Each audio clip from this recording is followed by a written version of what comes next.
You have to decide, is it worth going to your dream venue and maybe having a tougher time with a couple that you don't really know a lot about in order to get that portfolio? Or is it worth it to just say, hey, maybe somebody else can better serve you?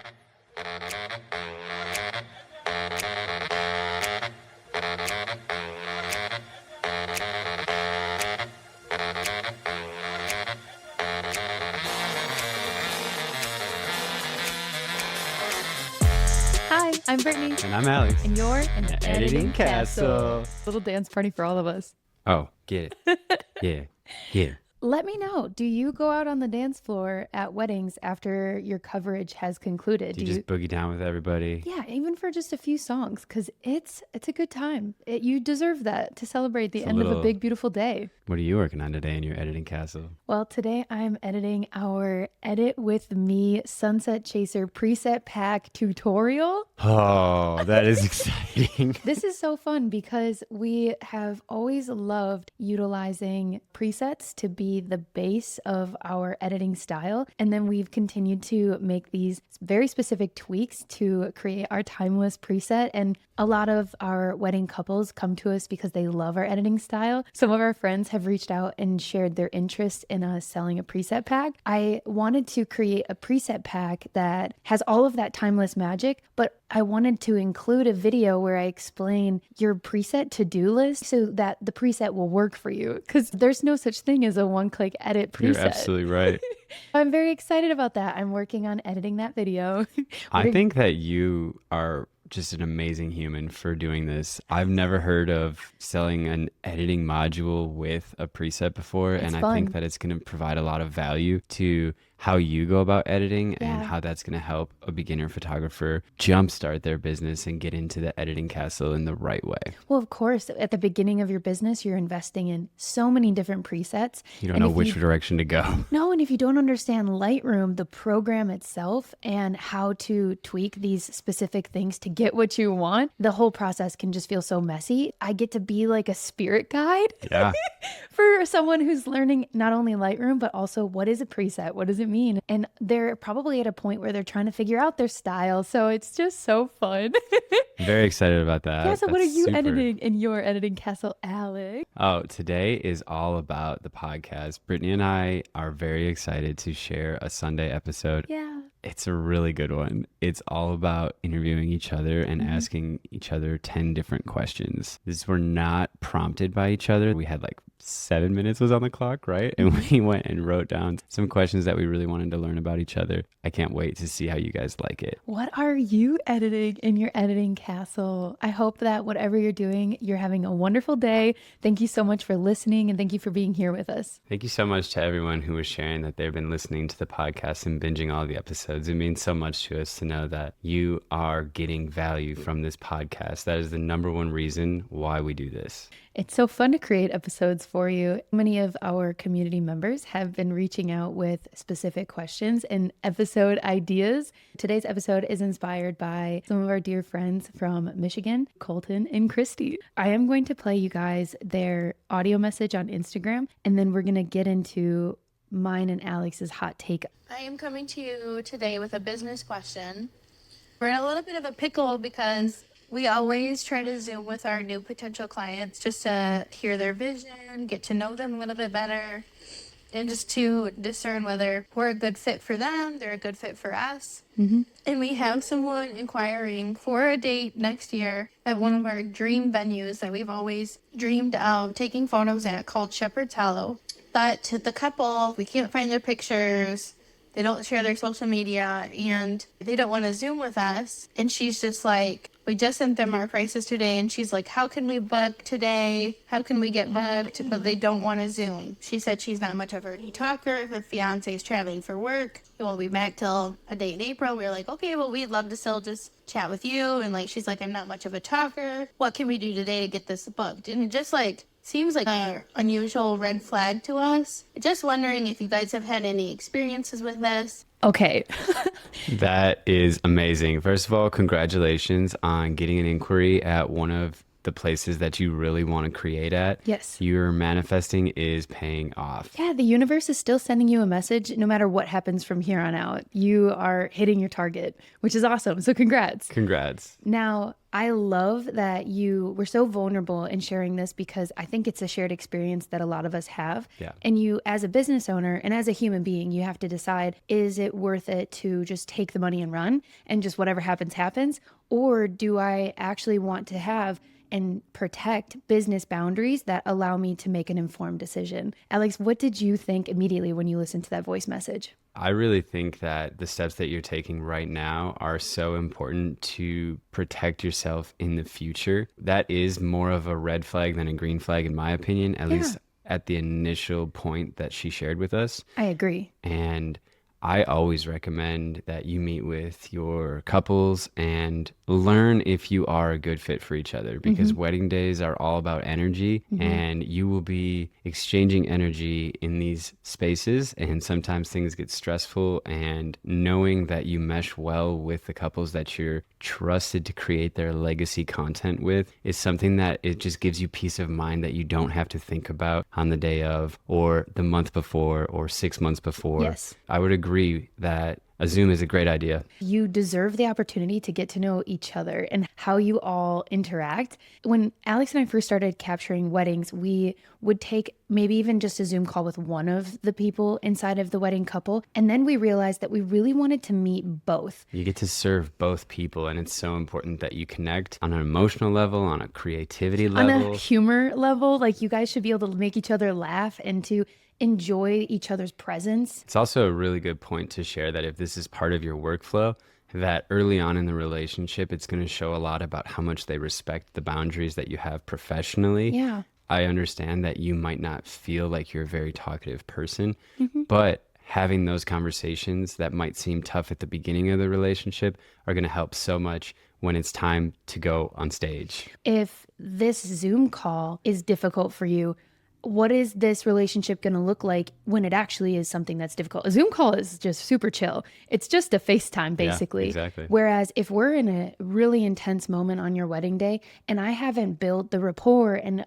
I don't understand you enough to show up for you in the right way, I won't know what role that I'm playing. It's also really important to understand why having both people on the call is so important. We have taken calls with just one person and the call went great, but it's only half of the relationship. And then you get to the engagement session and you realize that the other half, the better half, so to speak, isn't about what you're about. And that is a tough moment to handle in person when it's just like a jarring comment gets thrown out right away. And you might have, for ourselves, we're very playful with our prompting and posing, and you might have an idea come across your mind that you share with your couple at the engagement session that is just like a goofy, silly type of thing. It's like, okay, we're here to play, like we're here to have fun. I'm a goofy, silly kind of person. And it could be met with like a heck no. And that is just jarring when you're in the creative space, because you already are trying to work out all of those kinks to understand if your creative style aligns with that couple, and then you come to find out that you've already signed a contract, collected the money. What is the question that you asked during that consultation call, Alex, that gets people into a space where you can see clearly if you're going to be a good fit or not? There's a couple of different options that we have ironed out over the years to push into this point, and there was no guide for us to learn this on. We did have to learn it the hard way. Hopefully this will help you in the future with your bookings and your inquiries. We ask one of two questions, and sometimes we ask both, but we ask about what your relationship is with content.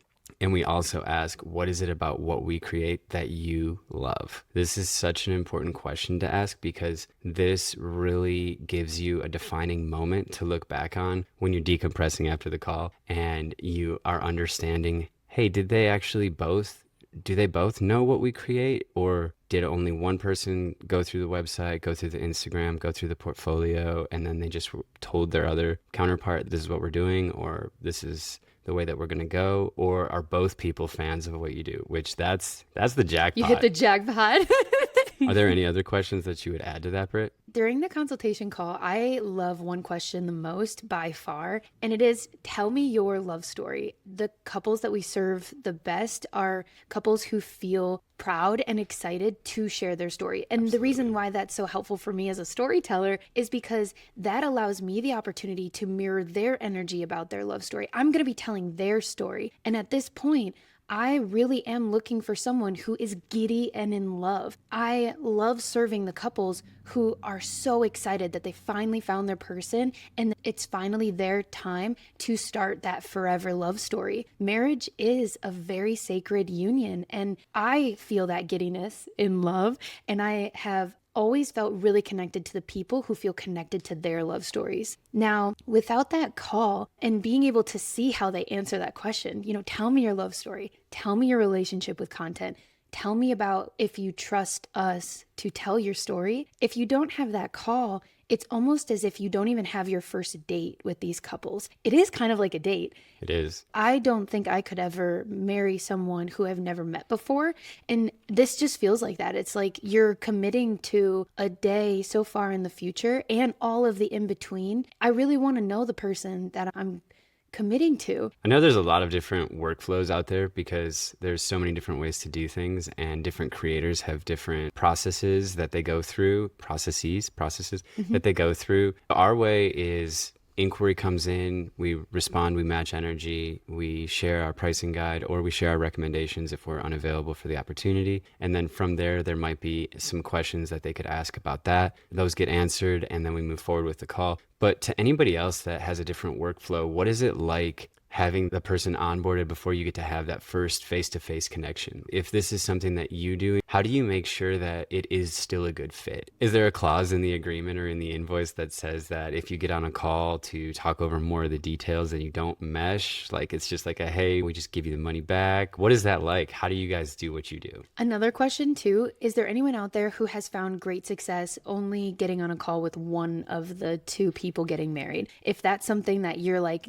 it's very far and few in between where this doesn't work out in my favor, I would love to hear your perspective, because the few times that Alex and I have done that did lead to all of the issues that ended up being the perspective we're bringing to this kind of hot take. For example, I don't think this should be left out, just to give a little bit more context. We haven't had many of those because we did learn early on that was not the best route for us and our business. But for this particular wedding, where there was only one person on the call, we actually got uninvited to a different part of the wedding day. Yeah. Which is, it's like a heartbreaker for me to create content for one day and to know that the couple and the bridal party, like all of the formality of the ceremony, bridal portraits, family portraits had all been done at this point. And it's like, all right, now we can have some fun. Now it's supposed to be the creative time. It's supposed to be the creative time. And they sent us along to the next part of the day, and then they went to this super beautiful aesthetic bar that was full of billiards and like cool cinematic type stuff. We gave them a GoPro because we wanted them to at least be able to create, but it really felt like very interesting and jarring to be like shoot away. And then that same couple actually didn't even want to go out to sunset. It was kind of like, we are really chasing sunsets. Did I get uninvited from sunset? Like, were we really aligned, or were we just, Were we the right price point? Well, it makes you wonder. And all the love to that couple. Yeah. Their day was exactly what they wanted it to be. And I loved holding space for that. But from a business owner, an artist perspective, that was heartbreaking, knowing that I brought all of this incredible equipment and I could have captured memories that you will look back on forever. And I was simply not given the opportunity to. And it's not that I was entitled to that billiards bar or the sunset. No one's entitled to anything, but it really felt like they maybe didn't love our energy, our presence, something. Now we look back on that and we try to reverse engineer, like, how did this happen? And it does come back to, well, we only met with one person in the couple and the rest of the relationships built off of that. Whereas maybe we could have served a different couple on that day who might have been obsessed with us, and they would have wanted us to be a part of all of those moments and would want us to tell their story. And this is a really interesting aspect that you get to do as your own business grows, is you get to look back and you get to learn from every experience that you have the opportunity to create. And you get to dissect it and you get to analyze it, and maybe you overanalyze it a little bit. Maybe Sure. maybe you don't analyze it enough. Whatever works out to be the best for you and your mental health. You need to feel like you're taking care of yourself. What are some of the components of the relationships that just show you that this is the kind of couple that they love what you do and they want you to do it for them? I talked a little bit about the workflow. When we do respond with our pricing guide, if we are available for the opportunity, and we also send back our work. So we send at least 3 full wedding galleries. Yes. We're going to give you an exact outline of what your day could look like. Every day is wildly different because lighting is wildly different. We say that in the email template too. We're like, it's going to be yours, like, but here are some examples. Exactly. And then we share some of the video projects that we've completed that we're really happy with. And those also go to the YouTube channel where we have all of our other videos. So it's right there inside of the wedding video playlist for somebody to keep going through to get a really good idea of what they might be able to expect as far as style goes. The biggest green flag is when the couple literally talk about specific parts in some of those films. And that to me is the biggest green flag, because they made it a date night to sit down and watch their prospective content creators. They invested in someone else's love story to decide if that was what they wanted for theirs. And to me, that is a green flag. I mean, it goes back to if he wanted to, he would. It does, yeah. You are a business owner, you're an artist, like you got to pay your bills, all of those things. But set that aside for a moment and just realize you are an important person too. You are a human being and your feelings matter. And you will do better work for couples that love you and they want you there and they make you feel like they want you there and that they're so happy that they invested in you. So look for and set a standard of how people will treat you, and that will allow you to design business boundaries like this consultation call that will help you to understand if you are going to be treated well in this experience or if this couple is maybe going to be booking you for the wrong reasons. It's like The Bachelor. I want to know that you're here for the right reasons. Is there anything that I missed that you maybe had come to mind? I think the greatest green flag as an artist telling love stories is seeing vulnerability in the couple. Of course, my favorite question is, what is your love story? I want to see that giddiness about love that I understand and I can relate to. But I also want to see that people are willing to open up and that they're not going to stay guarded from me. The best stories that we can tell are for the people who feel comfortable opening up to us and 100%. showing that vulnerability. Justin Porter Media is an incredible videographer. We met him at Content Camp in the fall. Nikon flew us all out and we all got to spend some quality time together. On one of the bus rides back to the hotel, we started talking about who you book and why. And I loved hearing his perspective on the word vulnerability. He would always say, hey, I'll capture your day and I will capture your story. But the only way I can do that is if you can promise me you can open up and be vulnerable. I need vulnerability if I'm going to tell your story. My soul set on fire when he said this. Exactly. I love that. That is probably now what I'm looking for all the time. Is it's actually pretty simple. It's like a checklist. Can I make someone smile? Can I make them laugh? Can I easily light someone up? What is your love story? Do you feel giddy about your love? And then number 3 is, are you willing to let me in? I cannot serve someone as a storyteller who's going to shut me out. It's a tough task. It is a tough task. It really is. I feel the best content is created when you just become part of the family or part of the culture in the room. Like when people forget that you're a professional documentary crew. When we wrote back to Kristi and Colton about this question, we sent a voice note with a lot of these concepts. We shared about how important that first call is. What are some of the things that could happen should you choose to not do that? And then we posed the very important question of, is it worth it to you to do this because of the venue and the money, or is it worth it because of the story and the connections with the humans? And it's really cool to ask that question at different points in your career because you want to make sure that you're there for the right reasons too. Try to find total alignment if you can with the couples you book. The last part of that voice note that I wanted to touch on is I would be a little hesitant about somebody that is just trying to book immediately. Yeah. I think that getting to know each other is paramount, and anytime that somebody is like, hey, just let me pay first, that to me is like a little, hey, that's... Well, why? Why? Yeah. Because I think that it's such an important decision who you go with for your wedding day content, and just making a decision quickly seems abrupt and jarring to me. To me, it felt, Kristi said, I would love to meet you. And this person said no. And then she said, no, we don't mind waiting. Like, your schedule isn't an issue. We'll accommodate your scheduling. Right. And then she still said no. I personally don't think that's a respectful thing to do. When someone's a business and they're explaining what their workflow is, their process, it doesn't feel right to cater to someone who is showing you so much resistance. This should be a very fun time in our relationship. We just met. There shouldn't be so much resistance. And to me, it felt like this couple didn't respect their process and didn't respect them as business owners. And